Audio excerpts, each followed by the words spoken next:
Ay mga day, so hapon na, so wala tayong nagawa today, kundi natulog lang tayo. Kain tulog lang tayo, wala tayong gagawin iba, kundi mo kumain matulog. So, nakakapagod din pala na patulog kumain. So ayan yung aking junakis.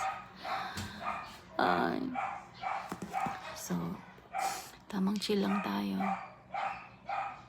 Ganto-ganto lang. Sobrang init na talaga dito, no? Sa Pinas, parang na tayo nililitsyon ito sa sobrang init. Sa sobrang kainit. Tapos, yung buhok ko nagmantika na. Panis, ang ganda. So, before, mahaba yung aking hair, makapal, straight. Pero ngayon, dahil buntis na tayo, so it's time for short hair na.